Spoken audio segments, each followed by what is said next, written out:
Okay, this is going to be the second of series on Jung's chapter in Aion, Christ, a symbol of the self. And we were up to page 79 and continuing. And this is going to be a direct continuation, so the previous one is required. And to briefly summarize what we were talking about the evil as the privation of the good. So a couple of claims that sort of Jung is like simplifications or summaries of paragraph 74 that the Christ is a symbol of God, an image of God that lacks wholeness in some way because it excludes Lucifer, and that um, Lucifer was regarded as the embodiment of evil in some way, but it was also um, what would I say? It was conceived that evil was also insubstantial, a substanceless lack of good. So evil, this is in the doctrine of the privatio boni, evil is the privation of good, where evil is the accidental lack of perfection and always comes from man's soul rather than from Christ. This is a certain understanding. And yes, we had the idea that this perspective that evil is the privation of good was sort of instrumental in forming the notion that wholeness is guaranteed in Christ.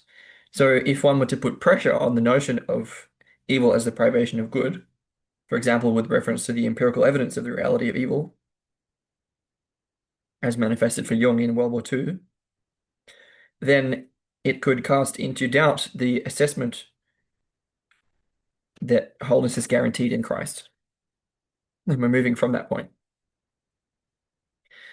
So now we move to 75, which by paragraph 75, which I'm going to now read. Thanks to the doctrine of the privatio boni, wholeness seemed guaranteed in the figure of Christ. One must, however, take evil rather more substantially when one meets it on the plane of empirical psychology. There, it is simply the opposite of good. In the ancient world, the Gnostics, whose arguments were very much influenced by psychic experience, tackled the problem of evil on a broader basis than the Church Fathers. For instance, one of the things they taught was that Christ, quote, cast off his shadow from himself.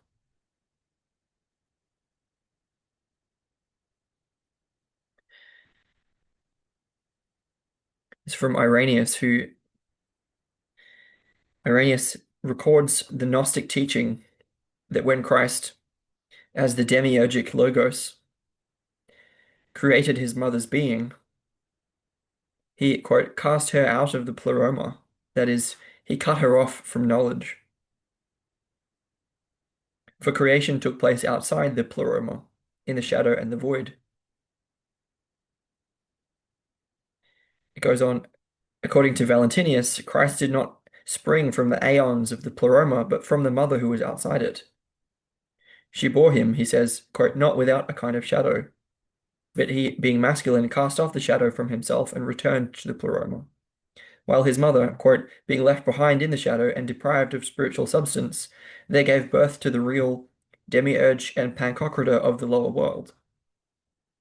Pantocrator, sorry, of the lower world. But the shadow which lies over the world is, as we know from the Gospels, the princeps huius mundi, the devil. Okay, that was a footnote, which is maybe somewhat obscure, so I'm going to return to the rest of paragraph 75, that on the empirical plane of psychology, evil is simply the opposite of good. And Jung was saying that the Gnostics tackled the problem of evil on a, quote, broader basis than the Church Fathers. They regarded that Christ cast off his shadow from himself. Then Jung says, if we give this view the weight it deserves, we can easily recognize the cut-off counterpart in the figure of the Antichrist. The Antichrist develops in legend as a perverse imitator of Christ's life.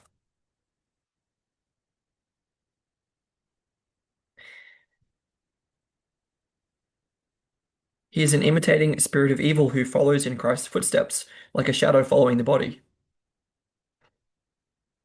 This complementing of the bright but one-sided figure of the Redeemer, we even find traces of it in the New Testament, must be of especial significance, And indeed, considerable attention was paid to it quite early.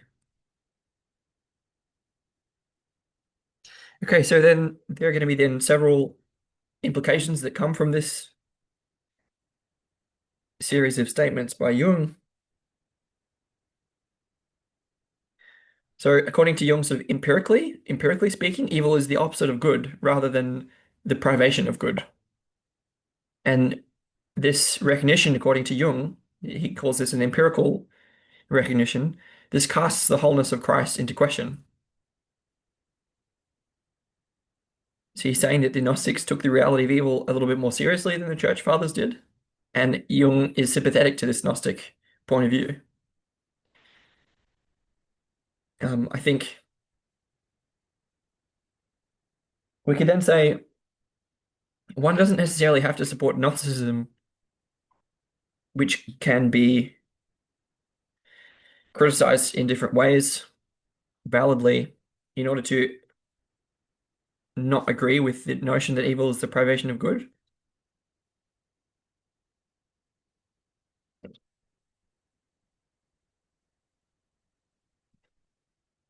But in any case, all I think at this point, all Jung is wanting to point to is the fact that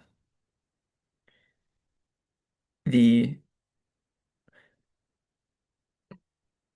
when the revelation of Christ occurred, it seemed that the this notion of the coming of the Antichrist also came into being. It was a legend. It was another kind of Christian legend. Yeah, who's regarded as a quote perverse imitator of Christ's life. And then I had the question there that like if the Antichrist is a spirit of evil who follows in Christ's footsteps like a shadow following the body, is that very different than our imitation of Christ? Like I'm questioning whether in what way is the Antichrist is imitator of Christ? Well, is that in what way is that different from the soul's relationship with Christ that supposedly leads to the redemption of the soul? And I imagine there's an answer to that question, but I don't have it at hand. So we're going to continue with paragraph 76.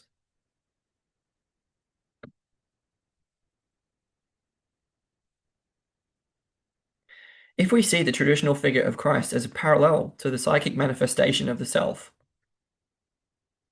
then the Antichrist would correspond to the shadow of the self, namely the dark half of the human totality,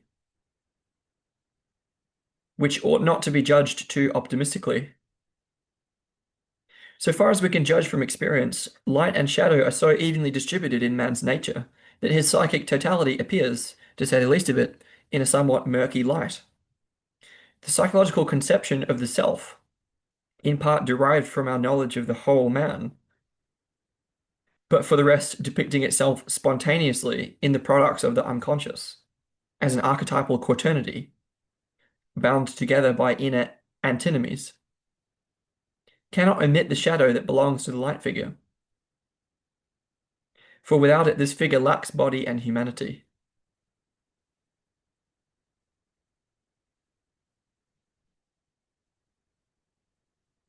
That sentence again.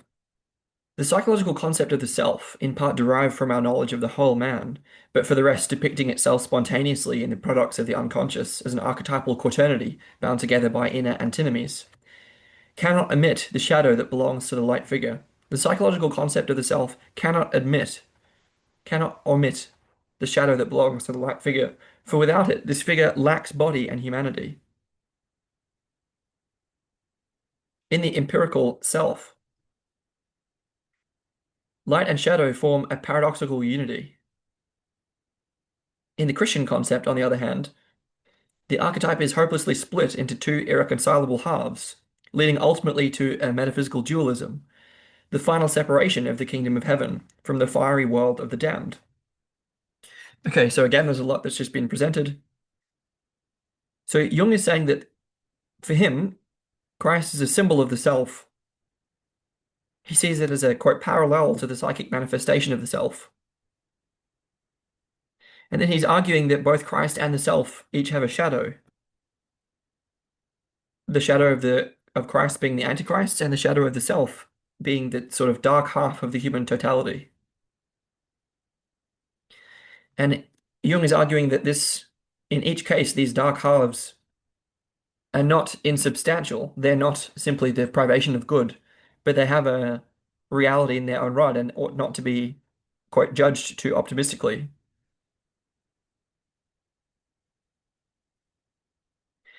So this is the idea that the self is a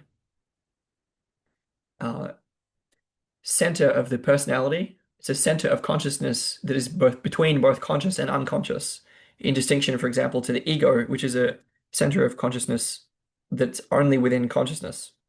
That's a terrible way of putting it, but this idea of the self is something that holds tensions between opposites. So the self is connected with both quaternity and with integration of opposites, quote, bound together by inner antinomies.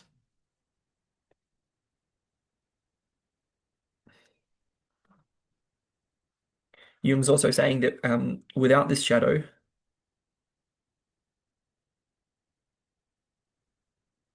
both of Christ and of the self, both body and humanity are lost from both. So Jung is making a connection between the um, embodied and human quality of either the self or of Christ and the presence of the shadow of either one. He's then suggesting, furthermore, that in the quote empirical self, light and shadow form a paradoxical unity since the self is beyond duality in a certain way.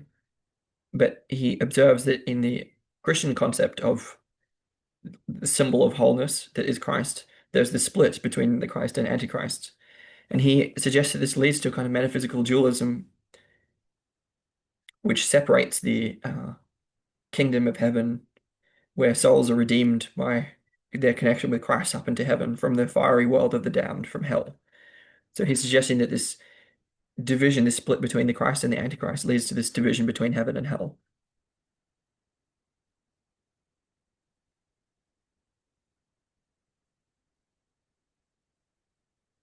Okay, and I'm not going to comment further on that. I'm going to move on to paragraph 77, which says, for anyone who has a positive attitude towards Christianity, the problem of the Antichrist is a hard nut to crack. It is nothing less than the counterstroke of the devil, provoked by God's incarnation. For the devil attains his true stature as the adversary of Christ, and hence of God, only after the rise of Christianity. While as late as the book of Job, he was still one of God's sons, and on familiar terms with Yahweh.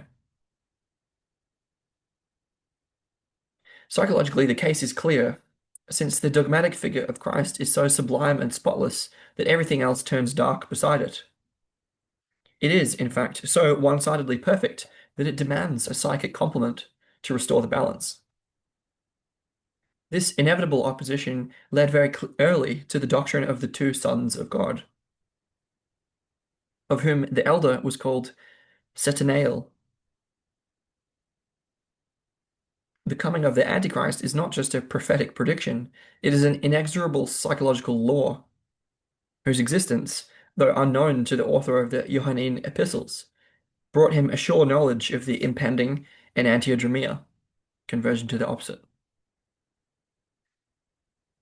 Consequently, he wrote as if he were conscious of the inner necessity for this transformation, though we may be sure that the idea seemed to him like a divine revelation. In reality, every intensified differentiation of the Christ image brings about a corresponding accentuation of its unconscious complement, thereby increasing the tension between above and below. In reality, every intensified differentiation of the Christ image brings about a corresponding accentuation of its unconscious complement, thereby increasing the tension between above and below. Okay, Jung is not an easy writer. What is he saying? He's arguing, first and foremost, that the he's stating that the devil grew in power with Christ. As Christ's stature grew, so did that of the devil, culminating in the figure of the Antichrist, who appears as a genuine adversary of God, since Christ is the incarnation of God. Jung suggests that because of Christ's quality of being perfect, that anything placed in comparison to perfection, quote, turns dark beside it. So it seems to Jung that the perfection of Christ demands the manifestation of its opposite.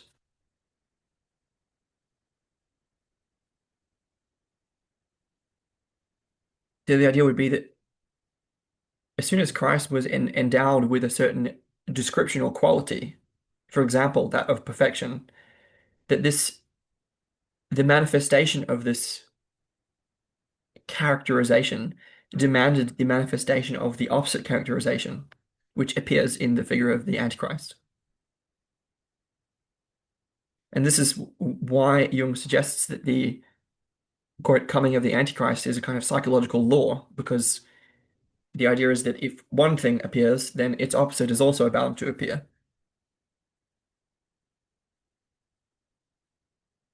He invokes the principle of enantiodromia, which is the conversion of into the opposite when something is pushed to the extreme. So the idea would be that Christ's nature, because of his qualities, imply the coming of the opposite qualities as a quote psychological law.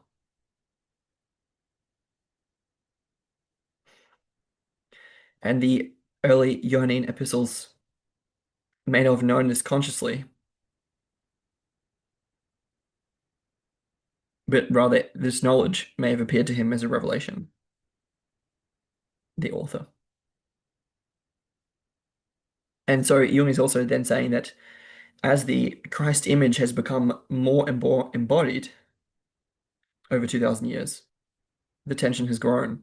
That's what I took from this sentence. Quote, in reality, every intensified differentiation of the Christ image brings about a corresponding accentuation of its unconscious complement. There's an idea that over the 2,000 years, the image of Christ has become more intensified in its differentiation. I don't know, it's hard to say exactly what that means, but I think it's fair to say that as our familiarity with Christ has changed over 2,000 years, there's a way that the tension between what is above and below Christ and the opposite of Christ has that tension has grown. That's what Jung's pointing to. Okay. Now I'm going to move to paragraph 78, which is a longer one, and then I'm going to talk about what it says. So, in making these statements, we're keeping entirely within the sphere of Christian psychology and symbolism.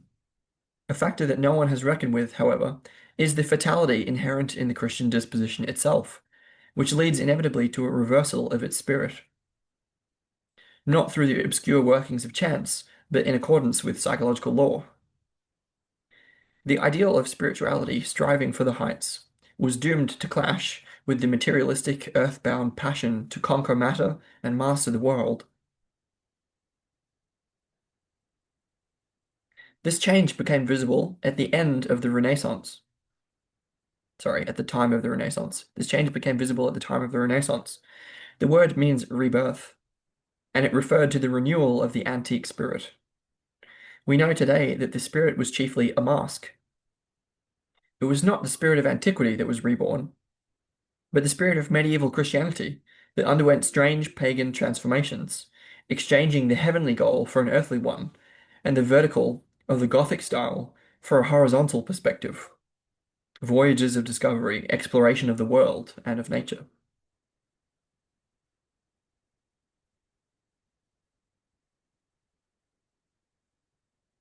I'm going to pause there for a minute. It's only halfway through the paragraph, but basically what Jung is saying here is that he's suggesting that Christianity contains an inherent fatalism that leads to a reversal, which has been seen in the Renaissance and since the Renaissance.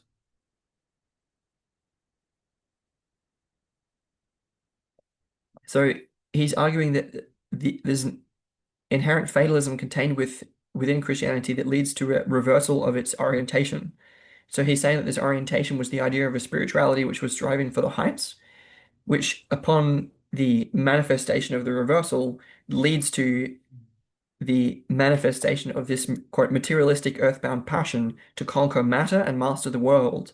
So this idea of striving for the heights was converted into the opposite, going rather than going toward this vertical transformation, which he regards as a kind of Gothic style.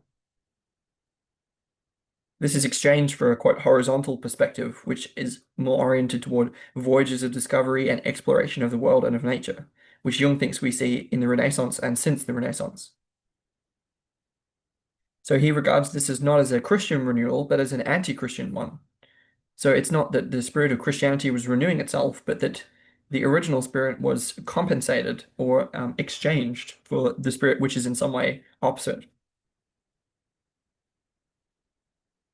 Then Jung says, the subsequent developments that led to the Enlightenment and the French Revolution have produced a worldwide situation today which can only be called anti-Christian, in a sense that confirms the early Christian anticipation of the end of time.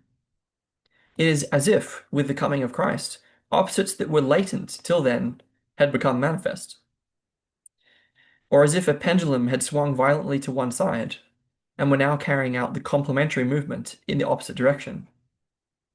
No tree, it is said, can grow to heaven unless its roots reach down to hell. The double meaning of this movement lies in the nature of the pendulum.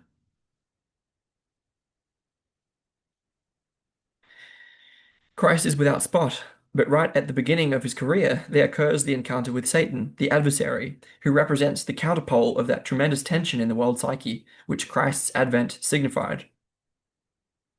The adversary who represents the counterpole of that tremendous tension in the world psyche, which Christ's advent signified.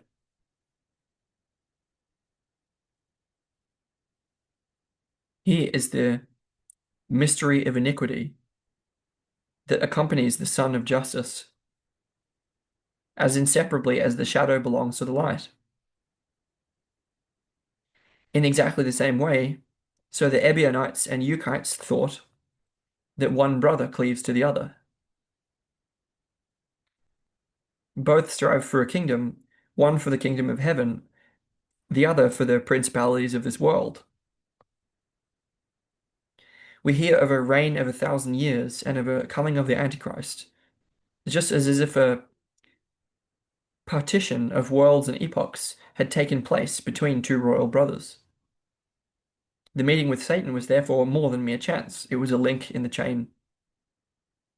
Okay, what is Jung suggesting here?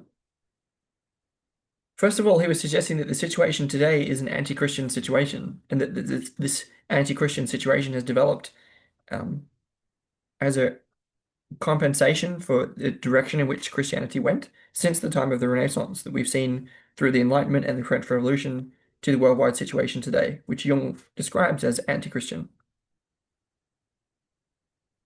It confirms to this anticipation of the end of time.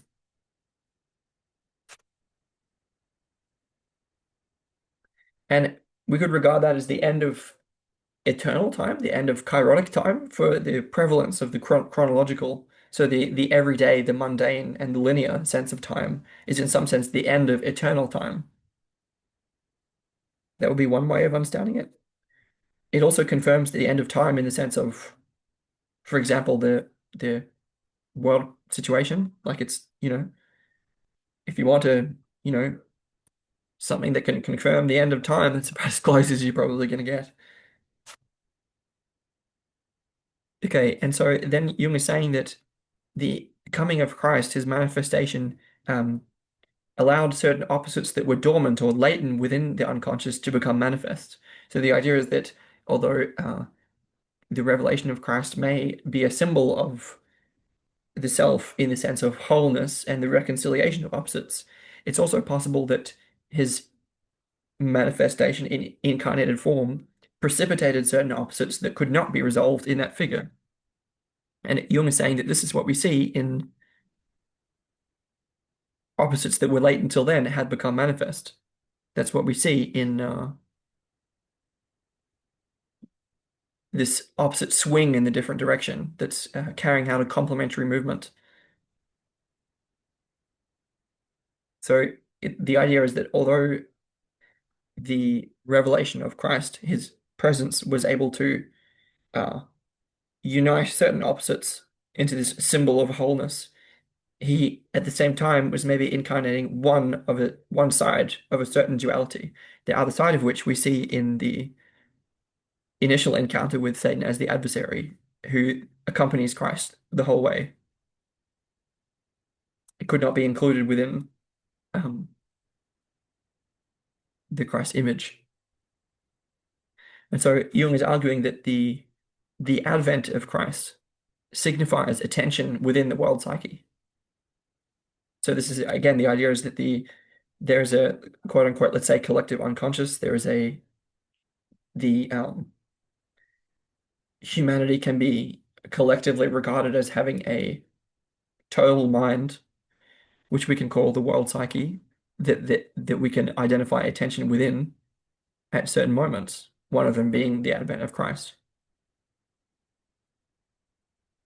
There were obviously several Latin phrases that I had translated, mystery of iniquity and son of justice and principalities of this world.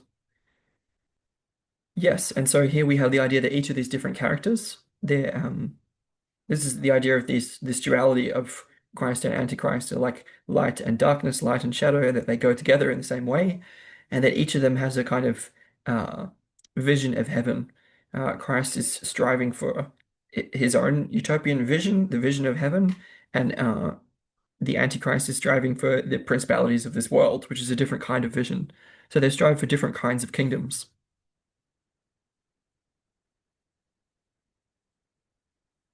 And Jung regards this as more than mere chance. Okay, that's fine. And now I'm going to continue to paragraph 79, which is also long, and it says, just as we have to remember the gods of antiquity in order to appreciate the psychological value of the anima animus archetype, so Christ is our nearest analogy of the self and its meaning.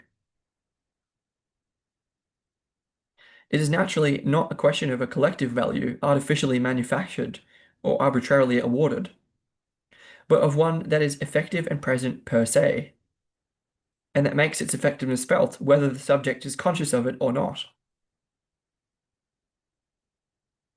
Yet, although the attributes of Christ, consubstantiality with the Father, co-eternity, filiation, parthenogenesis, crucifixion, lamb sacrifice between opposites, one divided into many, etc.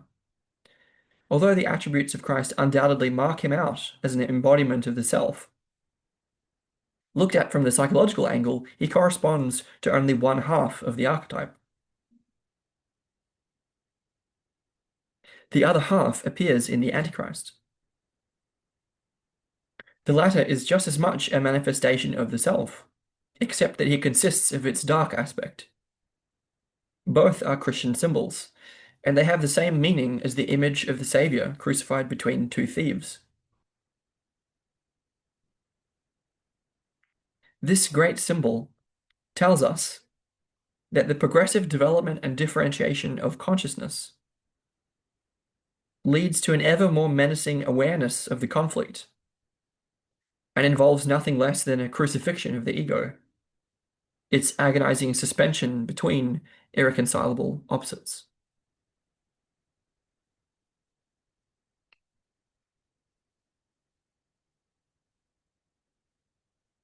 Okay, I'm going to pause. And so, what is Jung talking about here? First of all, he's suggesting that Christ is our nearest analogy to the self. He's saying that he was firstly saying initially that in order to appreciate, for example, the psychological value of the anima or the soul, that it's necessary to remember the gods of antiquity. And the way that I would phrase that is that the anima or soul is unconsciously influenced or controlled by unconscious forces, which are personified as gods. And in order to realize the value of our own uniqueness, our own soul, one has to become conscious of one's influence by unconscious forces. Namely, one has to remember the gods. But here the idea is that those gods can point to the value of the anima or the animus, and in a similar way, Christ can point to the self and the meaning of the self.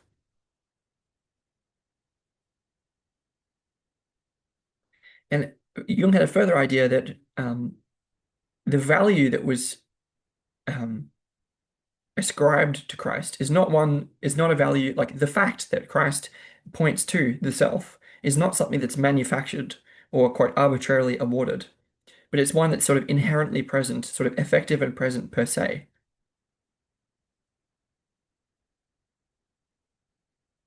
So Christ simply is who he is, and by being who he is, points to the self, which has an effectiveness which is inherent and is even effective whether or not we're conscious of that quality of his.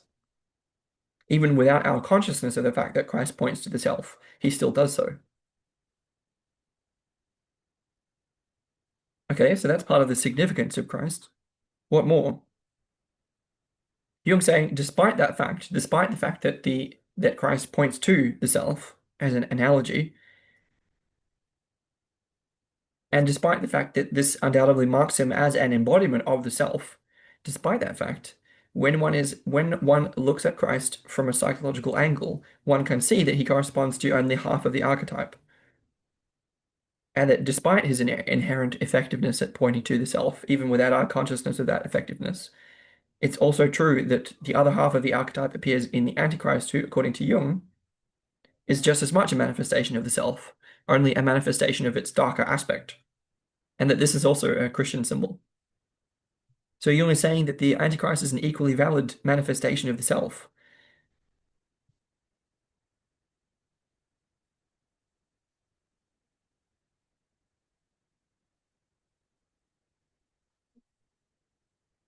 Yep.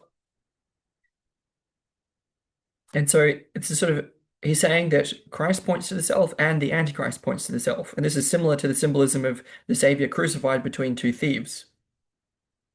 In this case, the Savior would represent the self, and the two thieves would be represented by Christ and the Antichrist.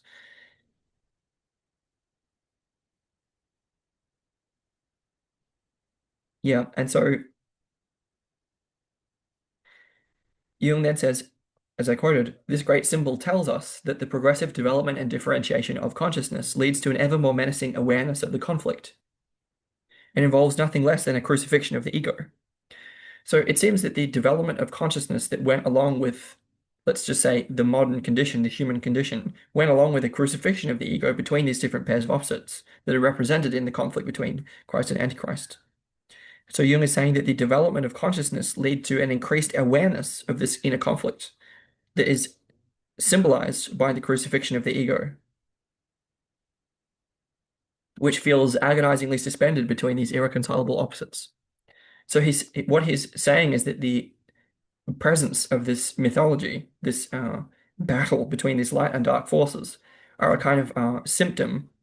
They're showing that consciousness has developed to the point of awareness of this profound conflict. And then you're going to go on to read the rest of the paragraph, which goes, naturally, there can be no question of a total extinction of the ego between the two opposing forces. For then, the focus of consciousness would be destroyed, and the result would be complete unconsciousness. The relative abolition of the ego affects only those supreme and ultimate decisions which confront us in situations where there are insoluble conflicts of duty. This means, in other words, that in such cases, the ego is a suffering bystander who decides nothing but must submit to a decision and surrender unconditionally. The genius of man, the higher and more spacious part of him whose extent no one knows, has the final word. It is therefore well to examine carefully the psychological aspects of the individuation process in the light of Christian tradition, which can describe it for us with an exactness and impressiveness far surpassing our feeble attempts, even though the Christian image of the self, Christ, lacks the shadow that properly belongs to it. Okay, again, a lot was presented. What is Jung saying? First of all, he's saying that the development of consciousness that we were talking about, that's represented in this Christian mythological symbolism of Christ and Antichrist, is a is not is about a crucifixion of the ego, where the ego can't be destroyed because this would be, or I would say it can be destroyed, but this is a regression. This is going back into an unconscious condition.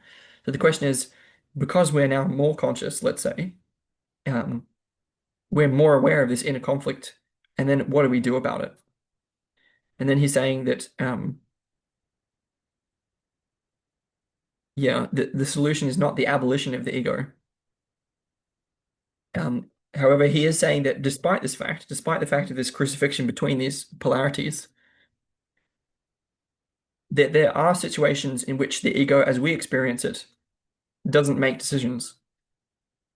And he says that this shows up in situations where there are, quote, insoluble conflicts of duty. It affects us only, it affects only those supreme and ultimate decisions which confront us in situations where there are insoluble conflicts of duty. So he's talking about certain important situations in which the ego sometimes has to submit unconditionally. Well, to what? What happens? He says that the genius of man, the higher and more spacious part of him, whose extent no one knows, has the final word. So this genius is I think that's an enlightenment term. The genius of man is kind of equivalent to, I think genius is derived from genie, and it's kind of equivalent to the daemon, Socrates' daemonian, or the divine double. It's like one's ego submits because there is a quite higher part of oneself that is making the decision instead. One is guided by a higher power of some kind. So in this situation, in a situation like that, the ego is not abolished, but it doesn't make the decisions. In any case, Jung is saying because of the existence of some situations like that, and because of what the Christian symbolism shows to us, because of the fact that there are some situations in which a higher power seems to be guiding us, and that we're quite evidently not the ones that are making the decisions for ourselves on occasion. He's saying that because of that situation, it's worthwhile to try to understand the process of self-development, the process of individuation, through the lens of the Christian tradition. For example, earlier we were talking about this the self as the daemon, you know, the quite higher spiritual man, the Homo caelestis of St. Paul, was on page 77. This is the idea of the soul as the divine double, the daemon, this higher aspect of us that can make decisions for us in certain key and careful moments. The idea is that that kind of a situation is deeply relevant to, important to the process of individuation of self-development. The idea is that the process of individuation is a developmental process that one can consciously engage in through relationship with the daemon or genius or soul or divine double. And that by looking at the Christian tradition, we can reveal or unveil aspects of that process, according to Jung. This is why Jung says it's therefore well to examine carefully the psychological aspects of the individuation process in the light of the Christian tradition, which can describe it for us with an exactness and impressiveness far surpassing our feeble attempts, even though the Christian image of the self, Christ, lacks the shadow that properly belongs to it. So Jung is essentially saying that the Christian tradition illuminates the process of individuation, or can do if we look at it.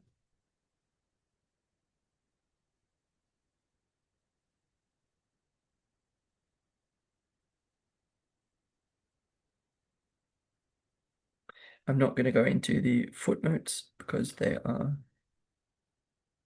ridiculously long and it's going to take us too far afield.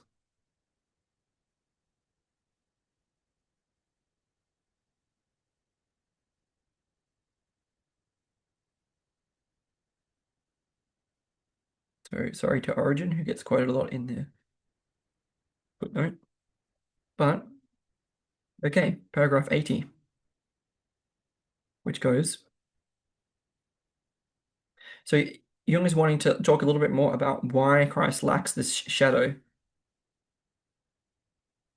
And he already indicated that. He's going to say it's because of the doctrine of the summum bonum, which is the highest good, the doctrine of the highest good.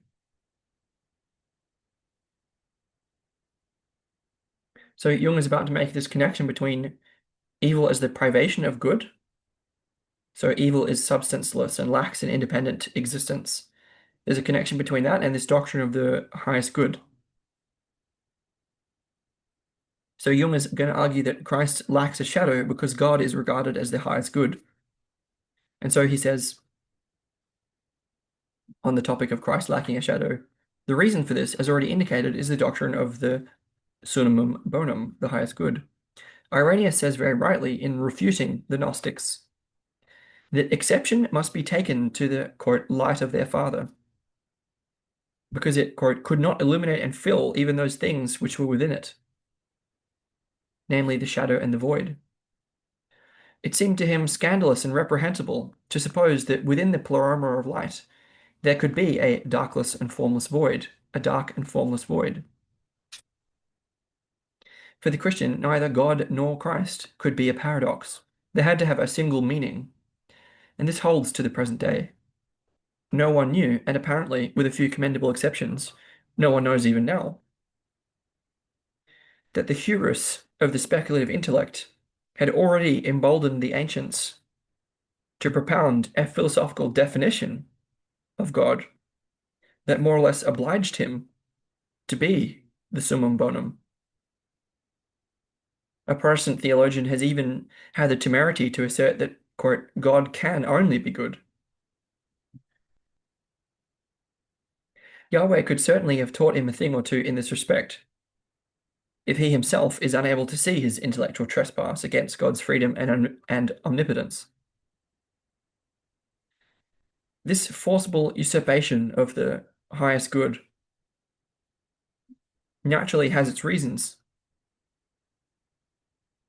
the origins of which lie far back in the past, though I cannot enter into this here.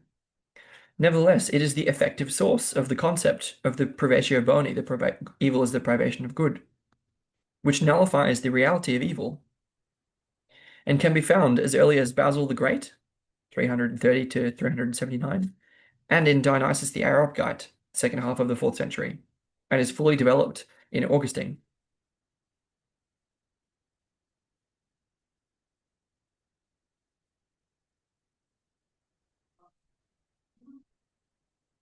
Augustine is 354 to 430 AD.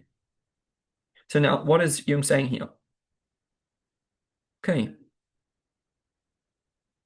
Yeah, so first of all, as I said, Jung is arguing that Christ lacks a shadow because God is regarded as the highest good. So Jung is saying that good is, sorry, God is provided with a definition.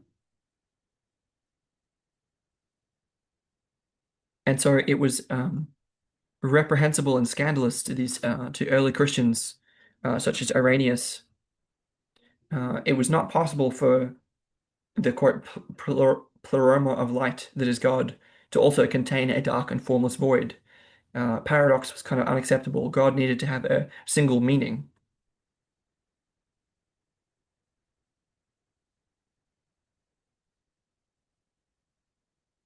And so Jung is suggesting that it's the hubris of the speculative intellect that gives this definition to God.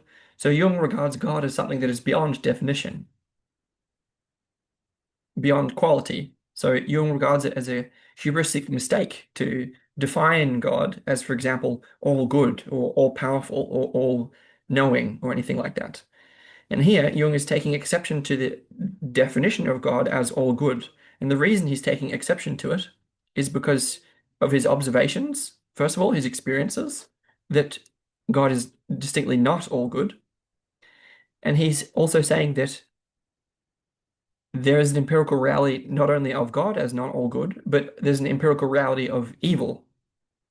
And Jung believes that this, since Evil can be observed to be not simply the privation of good, but has a substantial reality in its own right. Jung thinks that this puts pressure on the notion of God as the highest good. So he's saying that the effect of believing that God is the highest good is the effect of that is the creation of the doctrine that evil is the privation of good, and that this nullifies the reality of evil, which Jung would argue that this has the effect of repressing evil, and then it comes out in such a way that we don't see it, we don't notice it. So the effect is that we're blind to evil and we don't notice it in the world, which is quite paradoxical. It's like evil is sort of cast out in the form of the Antichrist, but also made substanceless.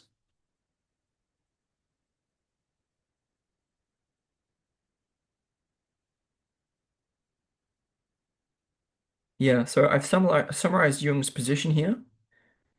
Jung thinks that it's a mistake to give God definitions, which he regards as coming from the hubristic human intellect, and that blind us to the reality of evil, both within God and within the world.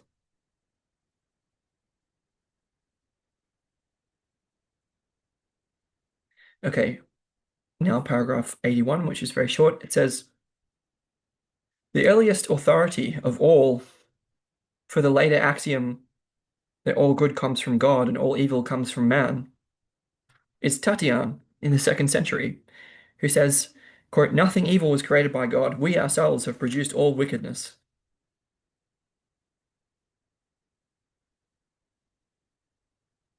And so Jung is suggesting that early Christians, they understood that God created no evil, or that all evil was created by man. So we're going to see how this is taken up into the doctrine of original sin. It's the human souls which are in the world which have created everything that goes wrong. It's not God's creation. This is the idea. This view is also adopted by Theophilus of Antioch in the 2nd century, of which view Basil the Great says. Who was Basil? Let me find who he was.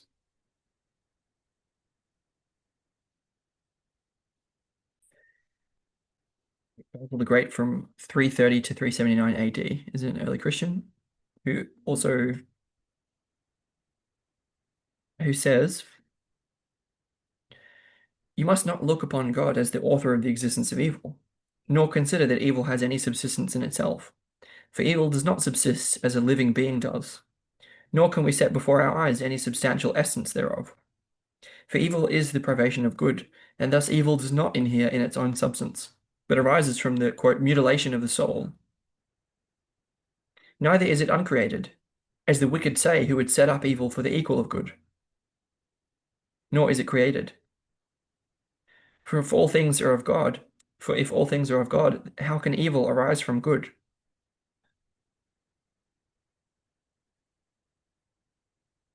So Basil is here saying that evil does not arise from good, and that it's wicked to set up evil as the equal of good.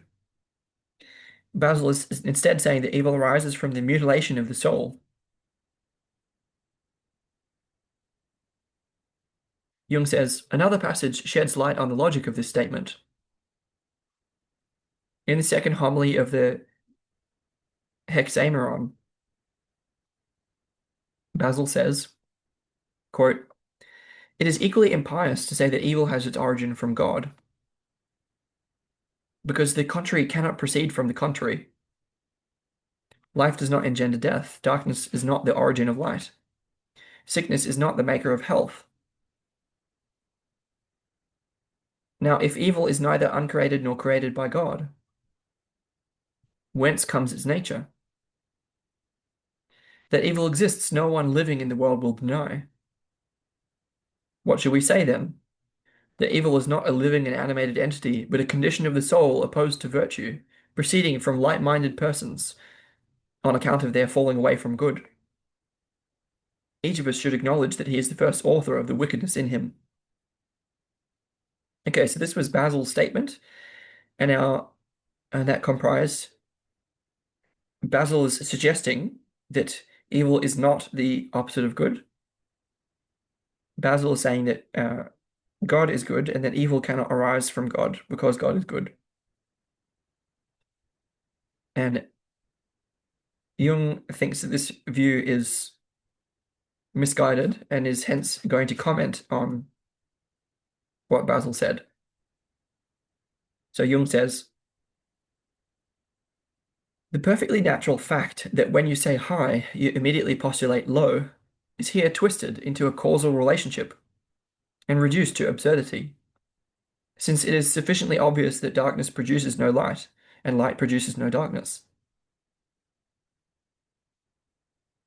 The idea of good and evil, however, is the premise for any moral judgment.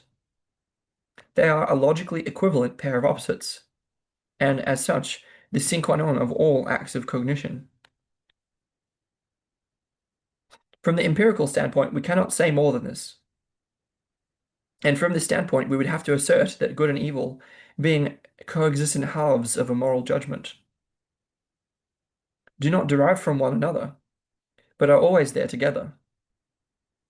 Evil, like good, belongs to the category of human values. And we are the authors of moral value judgments.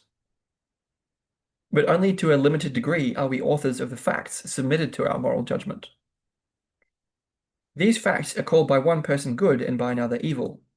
Only in capital cases is there anything like a consensus generalis, a general consensus. If we hold with Basil that man is the author of evil, we're saying in the same breath that he is also the author of good. But man is first and foremost the author merely of judgments. In relation to the facts judged, his responsibility is not so easy to determine. In order to do this, we would have to give a clear definition of the extent of his free will. The psychiatrist knows what a desperately difficult task this is. Okay. Pausing. What did Jung mean by this in paragraph 84? Jung argues that opposites arise mutually. They don't cause each other, but they're there together. He thinks that when a term is postulated, that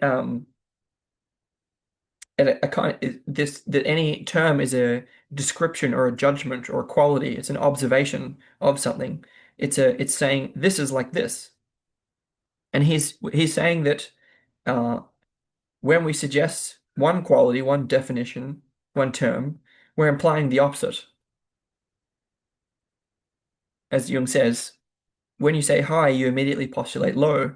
As in, what Jung is suggesting is that if something is described as high, it can only be described as such in distinction from something else which is low, and that's implied when one says high. And this isn't to say that high causes low or that low causes high, but that they go together. And he thinks that the same thing is true of good and evil. He thinks that um, the idea of good and evil is the premise for any moral judgment. They're a logically equivalent pair of opposites, and as such are the sine qua non of all acts of cognition. So Jung thinks that our conscious awareness is predicated on the use of these different binaries, these different polarities to describe and simplify the world.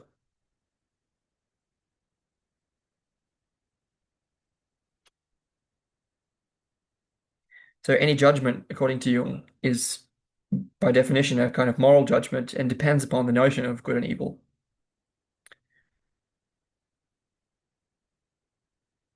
Empirically, we can't say more than this, as in that seems like to be an empirical fact, according to Jung. But he's saying, first and foremost, that these qualities, these judgments, they they belong to the category of human values. So they're descriptions that come from humans. They're not inherent to the world in a certain way. So Jung doesn't believe that good and evil are sort of ontologically primary. He doesn't believe in a dualism, that the world goes down ontologically to this fundamental conflict between good and evil. He thinks that the ascription of the values of that is good and that is evil, these come from people. So he's saying that the judgment of good and or evil, they stem from man. Whereas that which is judged, by us does not necessarily come from us.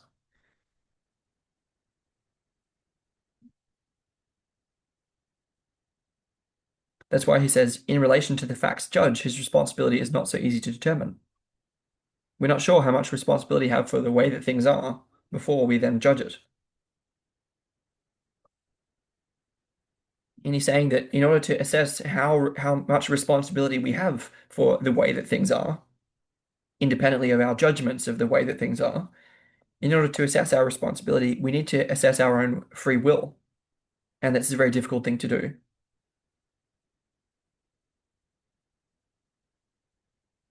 So Jung is arguing that if we want to determine our responsibility for the facts, if there's a morality that is inherent within the facts of the way that things are,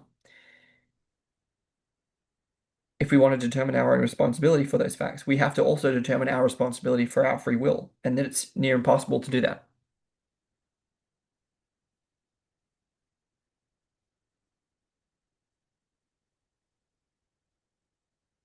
Okay, now paragraph 85. For these reasons, the psychologist shrinks from metaphysical assertions, but must criticize the admittedly human foundations of the privation of good.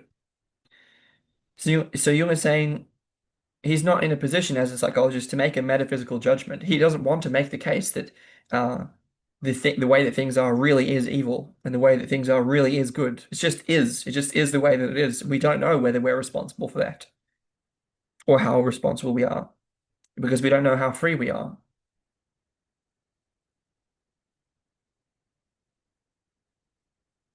So Jung doesn't make a metaphysical assertion, but he does want to criticize the human foundations of the privation of good. So Jung is saying that evil is not simply the privation of good.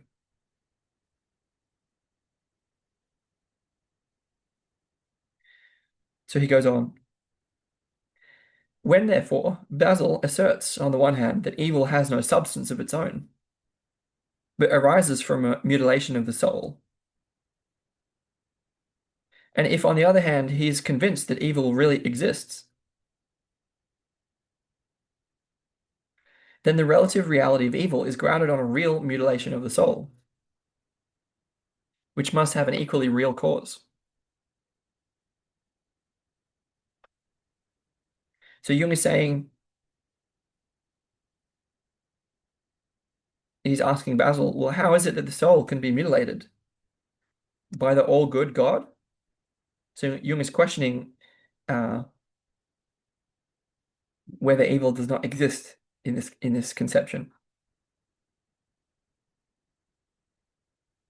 Jung goes on, if the soul was originally created good, then it has really been corrupted, and by something that is real, even if this is nothing more than carelessness, indifference, and frivolity.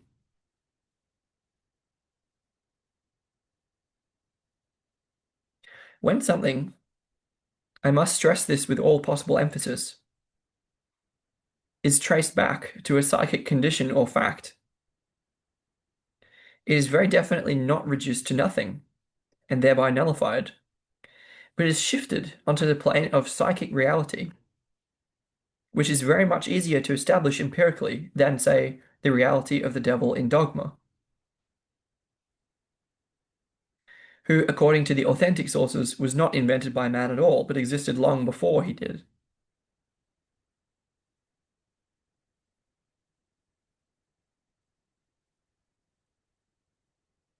If the devil fell away from God of his own free will, this proves, firstly, that evil was in the world before man,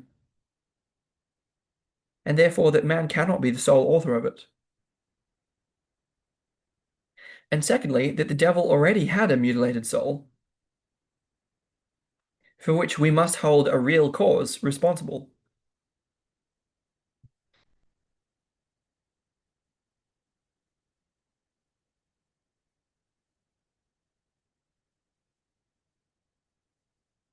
The basic flaw in Basil's argument is the petitio principii.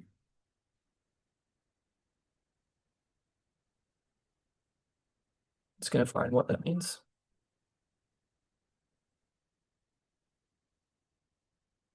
It's begging the question. So Jung is saying that Basil is begging the question.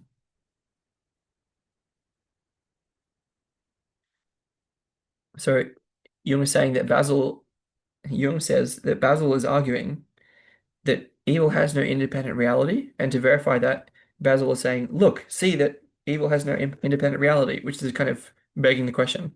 Whereas Jung is saying, no, we can look and see that it is in fact there. So Jung is saying the basic flaw in Basil's argument is the petitio principii, the begging the question, that lands him in insoluble contradictions. It is laid down from the start that the independent existence of evil must be denied, even in the face of the eternity of the devil, as asserted by dogma.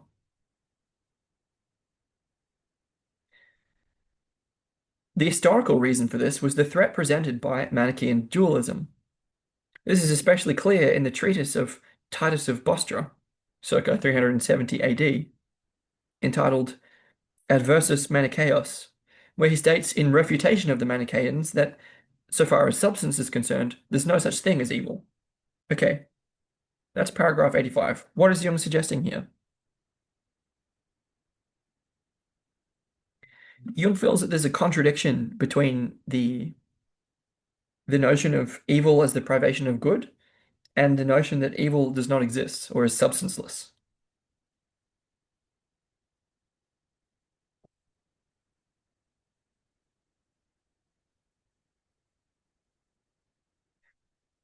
Yes, Jung picks on Basil here. Basil saying that evil comes from the mutilation of the soul. And Jung saying, well, how is it that the soul can be mutilated? It must have been corrupted or degraded by something that was real, a cause of that evil. And so Jung says that even if that's traced back to a psychic condition, even if that comes from carelessness, indifference, and frivolity, that doesn't mean it's not real. When something is um, shifted onto the plane of psychic reality, that doesn't mean that it's not real. And so he's suggesting that evil does seem to be a psychic reality because of the fact, observed by Christians, the soul does seem to be able to be degraded or mutilated or fallen in some way. He then makes a separate case that even before the existence of man, it seemed that did the devil choose to fall from God? And if that's the case, then we can't be the author of all evil, since the devil already chose that. It's firstly, it proves that evil was in the world before we were, that we're not the author of it, or not of all of it. So it has an independent existence than us. And secondly, it also says that um, how is it that the devil's soul could come to be mutilated? That presumably had to have a real cause, namely God. And this is the whole point.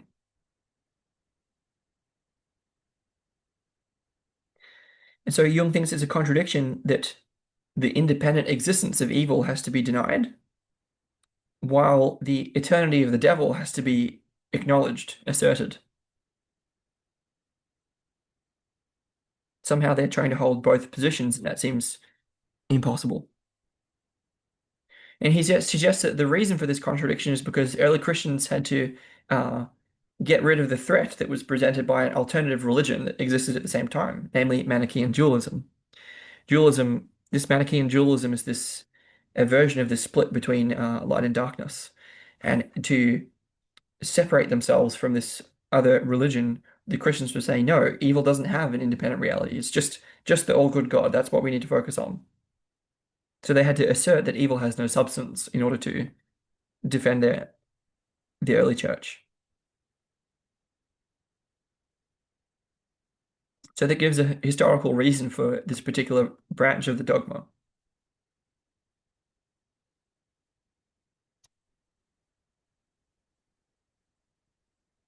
And so an example of that,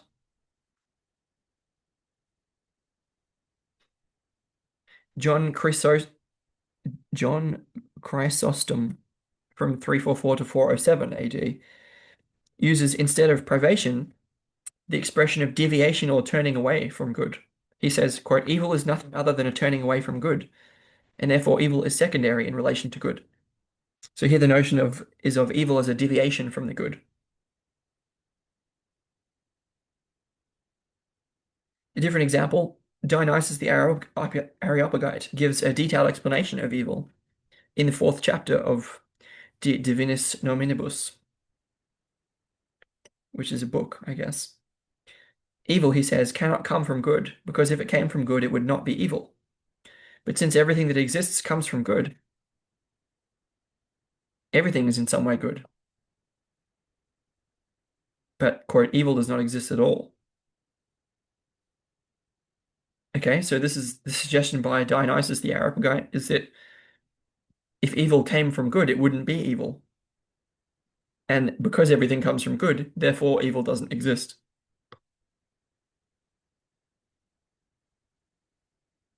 Okay, Jung is going to give a couple of more quotations here. So this is the section of the chapter in which Jung gives a bunch of quotations. So I'm going to include them all in this one so that we can move on.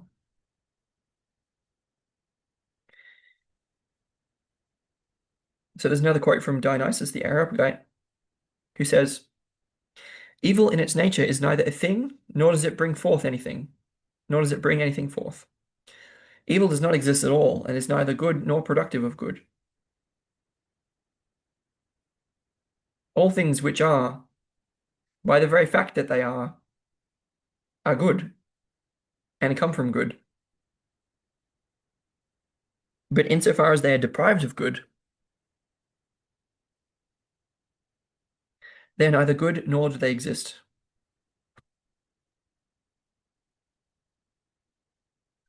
That which has no existence is not altogether evil, for the absolutely non-existent will be nothing, unless it be thought of as subsisting in the good superessentially. Good, then, as absolutely existing and as absolutely non-existing, will stand in the foremost and highest place, while evil is neither in that which exists nor in that which does not exist. Okay, what does Jung take from this?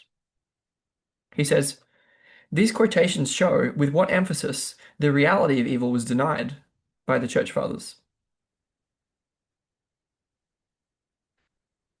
As already mentioned, this hangs together with the Church's attitude to Manichaean dualism, as can plainly be seen in St. Augustine.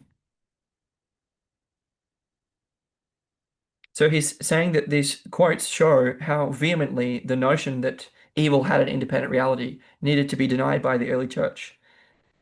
And so the question would be then, why? Why are they so set on this connection between evil and not existing?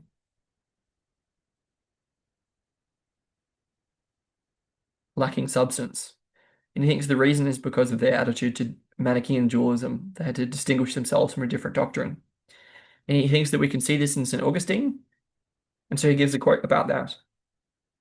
And he says, in his St. Augustine's polemic against the Manichaeans and Marcionites, he makes the following declaration from Augustine, quote, it's a long one, quote, for this reason all things are good, since some things are better than others, and the goodness of the less good adds to the glory of the better. Those things we call evil, then, are defects in good things, and quite incapable of existing in their own right outside good things. But those very defects testify to the natural goodness of things. For what is evil by reason of a defect must obviously be good of its own nature. For a defect is something contrary to nature, something which damages the nature of a thing, and it can do so only by diminishing that thing's goodness. Evil is therefore nothing but the privation of good. And thus it can have no existence anywhere except in some good thing. So there can be things which are good without any evil in them, such as God himself, and the higher celestial beings. But there can be no evil things without good. For if evils cause no damage to anything, they are not evils. If they do damage something, they diminish its goodness. And if they damage it still more, it is because it has some goodness which they diminish. And if they swallow it up altogether, nothing of its nature is left to be damaged. And so there will be no evil by which it can be damaged, since there is then no nature left, whose goodness any damage can diminish.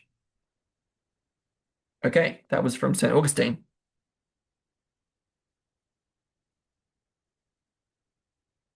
Thank you, St. Augustine. Now, what is Jung going to say? Well, Jung says,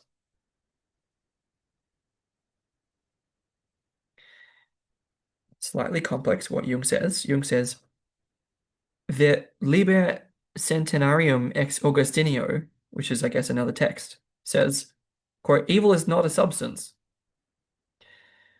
for as it has not God for its author, it does not exist. And so the defect of corruption is nothing else than the desire or act of a misdirected will.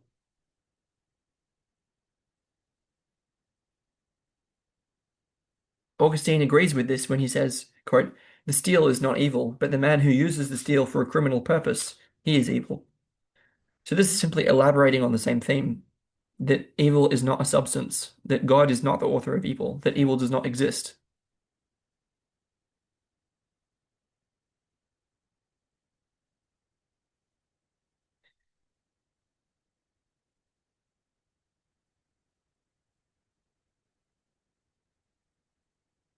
I think I'm just going to introduce a slight contrast here. When this, especially this quote, the steel is not evil, but the man who uses the steel for a criminal purpose, he is evil. Um, Again, it's sort of treating the origin of evil as coming from man, which may not be fair. And I think something like I'm just going to tie in here, for example, Schmucktenberger's essay, Technology is Not Values Neutral, and Tyson Yunkaporta's book, Right Story, Wrong Story, on the origins of metallurgy, that chapter. There's a certain kind of relationship with material, with technology, that can produce a lot of harm that I think is inherent within that technology. It's not about, yeah, it's not that we have to choose to use it in a certain way for it to be evil. At least that would be a contraposition. Okay. Now, what is Jung saying? These quotations clearly exemplify the standpoint of Dionysius and Augustine. That's Dionysius the Arab guy. That evil has no substance or existence in itself, since it's merely a diminution of the good, which alone has substance. Evil is a vitium. I'm just going to define that.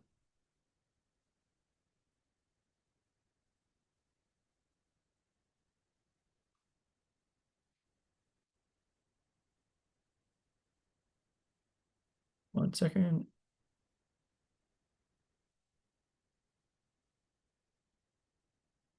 Can't find it.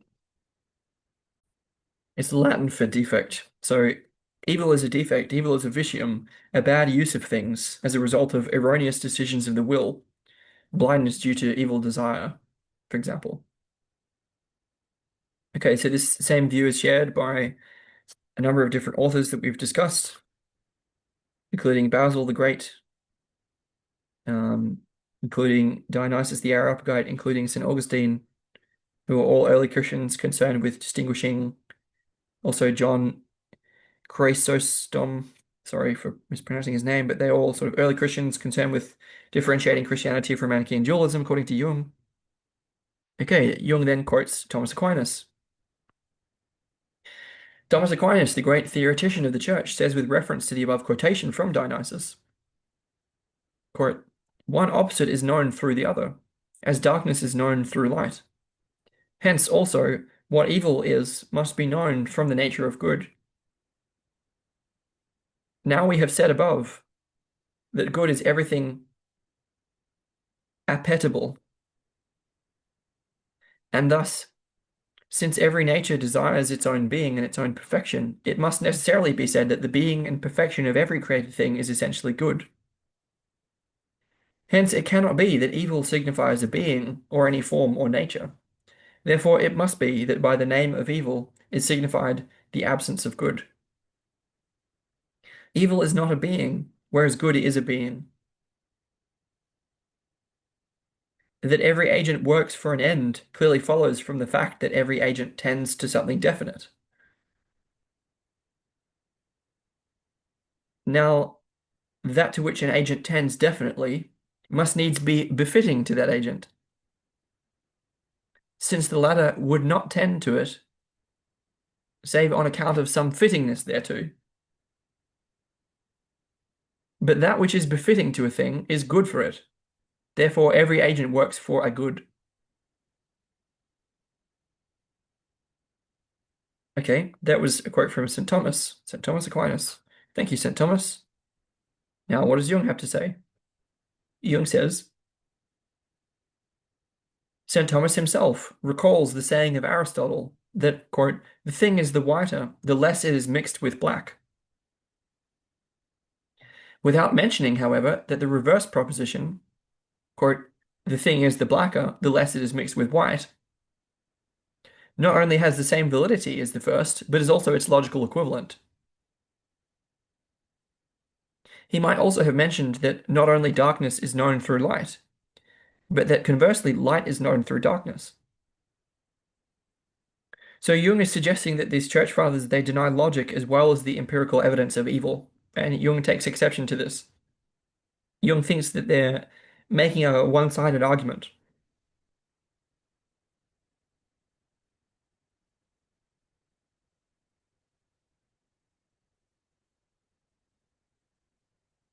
I can just in passing, I can really see both sides of this at the minute. I can see how if we make good and evil opposed to each other, this seems to reify evil and end up being wicked in itself from the point of view of the church. I can also see how if we talk about our experience of God being all good, then this can blind us to the reality of evil. So the question is, how can we, how to orient within that?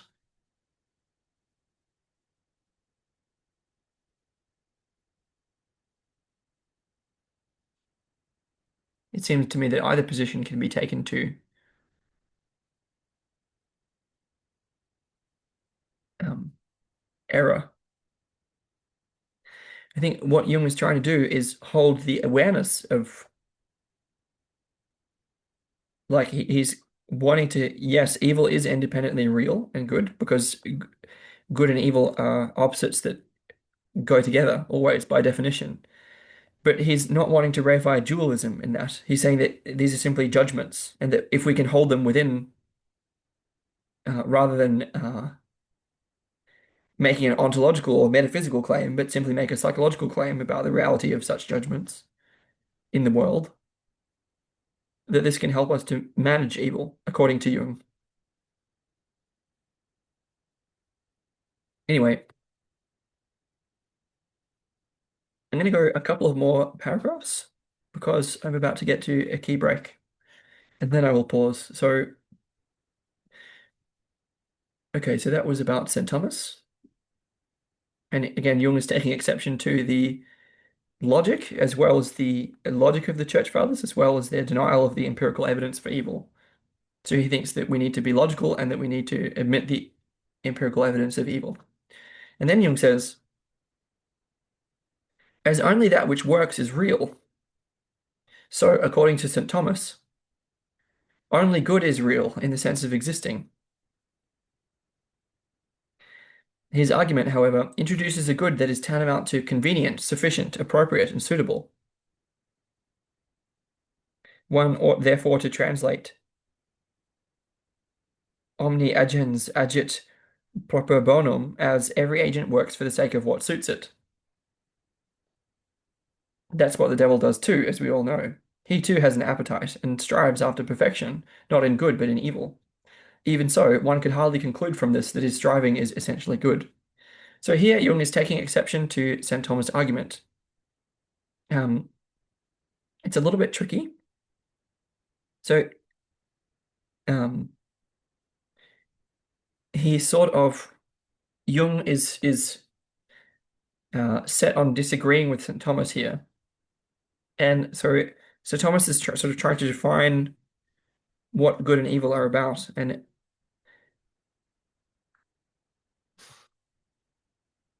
so Thomas is saying that, quote, only good is real in the sense of existing. Um, it's a little bit tricky for me to, it's a bit late in the evening here.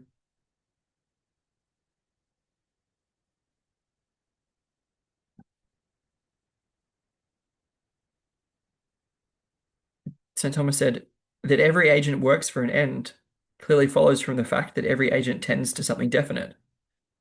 Okay, this is a kind of teleology. This is inherent within our being as agents that we tend towards something. We work toward an end. And St. Thomas is saying that which an agent tends towards definitely has to be befitting to that agent, has to be good for it or suitable for it. And he says that we wouldn't tend toward an end, a certain end, unless it were good for us.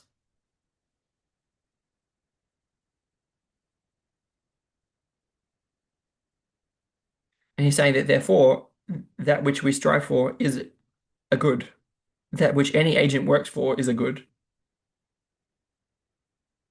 And so to St. Thomas, this sort of nullifies evil. Again, evil is not a being, whereas good is a being. Good is sort of that, in this definition, it's sort of that which is being strived for, the good, good as God, whereas evil doesn't have an independent reality. Whereas Jung then says,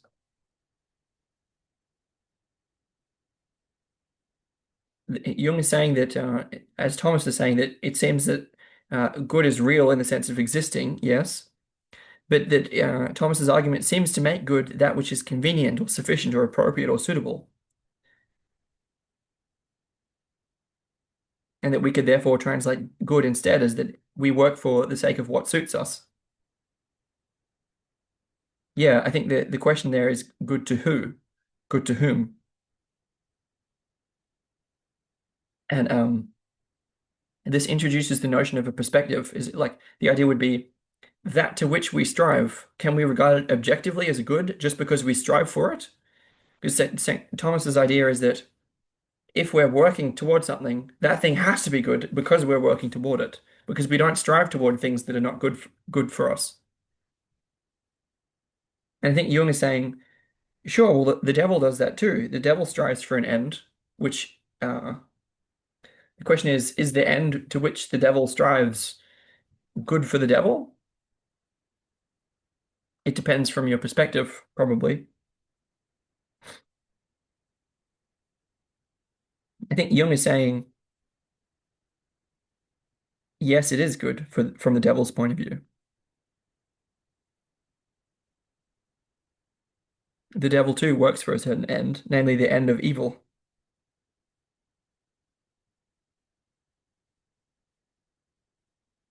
But then Jung says, yeah, even so, one could hardly conclude from this that his striving is essentially good.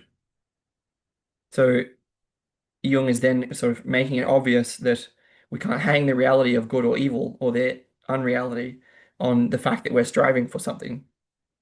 Because just because the devil is striving for something doesn't mean that thing is good.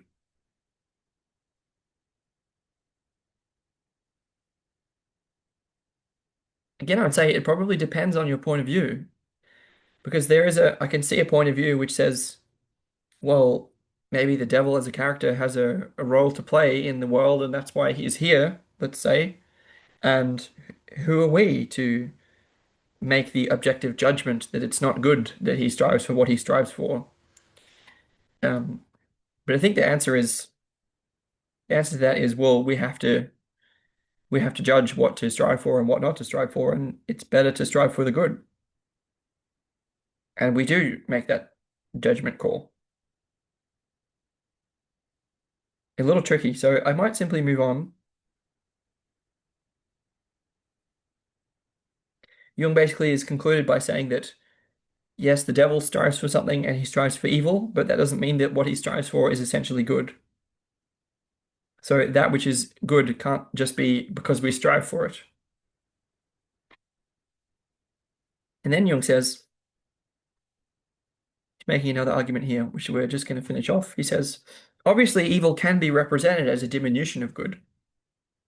But with this kind of logic, one could just as well say the temperature of the Arctic winter, which freezes our noses and ears, is relatively speaking only a little below the heat prevailing at the equator. For the Arctic temperature seldom falls much lower than 230 degrees Celsius above absolute zero. All things on Earth are warm in the sense that nowhere is absolute zero even approximately reached. Similarly, all things are more or less good. And just as cold is nothing but a diminution of warmth, so evil is nothing but a diminution of good. The privatio boni, evil as the privation of good argument, remains euphemistic, begging the question, no matter whether evil is regarded as a lesser good or as an effect of the finiteness and limitedness of created things. The false conclusion, this is the false conclusion of the evil is the privation of good, necessarily follows from the premise God equals the highest good, since it is unthinkable that the perfect good could ever have created evil. It merely created the good and the less good, which last is simply called worse by laymen.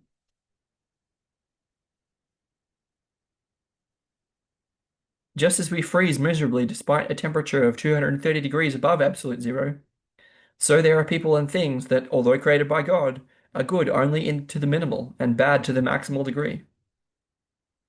Okay, what is Jung saying here? We're almost done with this. But first of all, Jung is saying, he's using a analogy.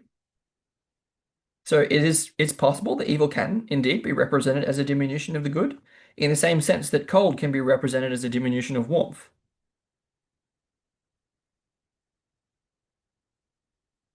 But it kind of this argument kind of begs the question in a certain way. So Jung thinks this uses a kind of circular reasoning.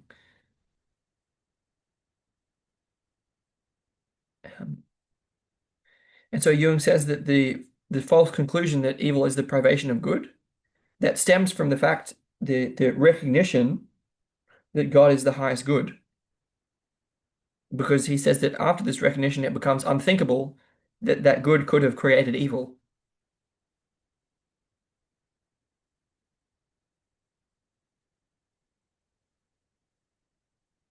So there's this question of like if there can be a recognition that God is the quote highest good, that God is all good, omnibenevolent, how is it also possible, while recognizing that, to recognize that evil has been created?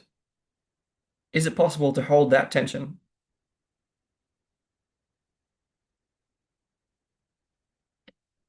And Jung observes that it was not possible to hold that tension among the people who are saying that God is the highest good and therefore evil is the privation of good.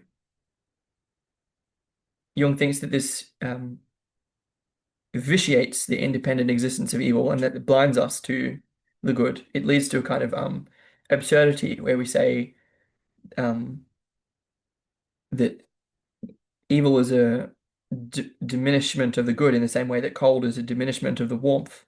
And normally we just say, instead of having the good and the less good, or the warm and the less warm, normally we say warm and cold, or good and evil. So Jung thinks that this doctrine that evil is less than good is blinding us to the reality, the empirical reality, and also he says that it's logically inconsistent as well. He then finally says that it is true, in fact, that God has created people and things, and that, some of them tend to the maximally good and some of them tend toward the maximally bad, which he thinks is reasonable to judge or call as evil. That this is a good use of that word, and that um, Yeah, he thinks that denying evil an independent reality blinds us to the psychological reality of evil. And that actually he's going to then suggest that that actually perpetuates it, creates it even more. One final short paragraph here says, it is probably from this tendency to deny any reality to evil that we get the axiom that all good comes from God and all evil comes from man. All bad comes from man, I should say. This is a contradiction of the truth that he who created the heat is also responsible for the cold, or the goodness of the less good. We can certainly hand it to Augustine that all natures are good, yet just not good enough to prevent their badness from being equally obvious. So what Jung is saying here is that yes, it's true that all natures are good, but it's also true that all natures are bad. And unless we can find within ourselves the capacity to hold that conflict, hold that tension, that paradoxical tension between opposites, then we're blinding ourselves to the reality of evil. And this also tends to result, according to Jung, in the idea that all bad comes from our humanity, and not from God. So we tend to put it upon ourselves. We tend to deny the evil has any reality, preferring instead to regard ourselves as the source of evil, um, rather than. So yeah, we tend to, and I can see, like, I can really see both sides of this at the moment. I can really see how, well, it is good indeed to take responsibility for evil that we commit and the evil that is in the world, but it can also be used as a source of self-blame, putting oneself down in relation to God, that can reify a certain kind of dualism, and it can also be that um, denial. Like if we regard ourselves as the origin of evil, then that can deny our own goodness in a certain way. But I can also see how if we are really conscious of the fact that good and evil go together, then we're not left with good as a unifying principle, or it seems that way.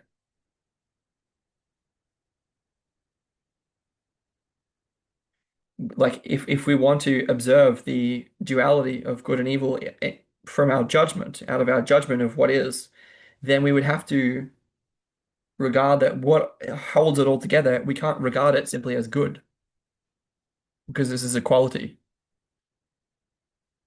or a definition or a reduction, a hubristic judgment or a definition.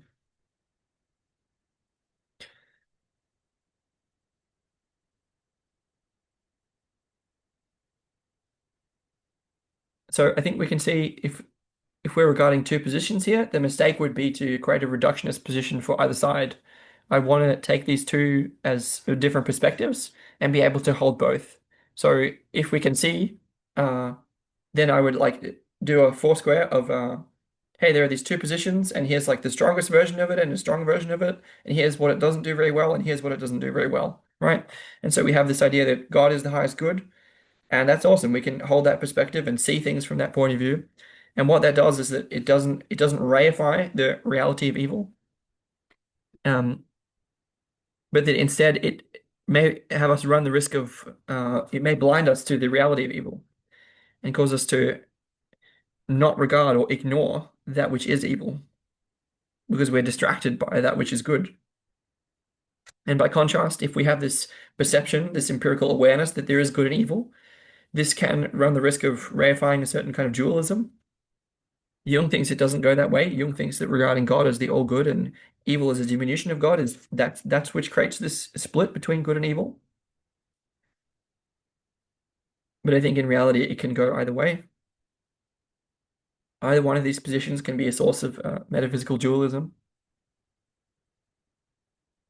although Jung is explicitly denying making any metaphysical claims. And so we would want to be able to practice taking up both perspectives. We want to be able to practice seeing God as the all good and practice being having the sense that everything hangs together as part of a whole, which we might rightfully regard as good, maybe capital G good, a good which is beyond good and evil, and that evil can be included within that. And so that might give us access to the sense of unity, that that unified, quote, highest good is something that we strive for, that we're always aiming toward.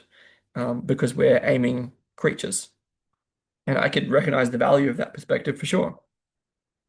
We could also maybe admit that that can blind us to the reality of evil and to the responsibility that we have for managing it. It can also cause us to take evil upon ourselves in like as original sin or as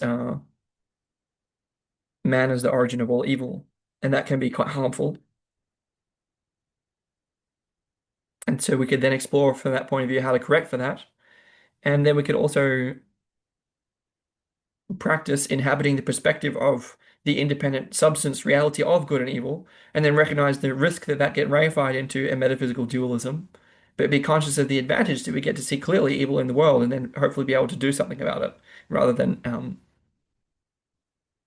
well, hopefully by having this perspective of the independent reality of good and evil, we can recognize the situation more clearly and then act in such a way as to tie that evil into the greater good, which one can experience as the reality of the good which is beyond good and evil. So I'm saying actually that the capacity to inhabit both perspectives may be necessary here in order to actually deal with the issue, that each of the perspectives is a kind of corrective force for the other, and that there doesn't need to be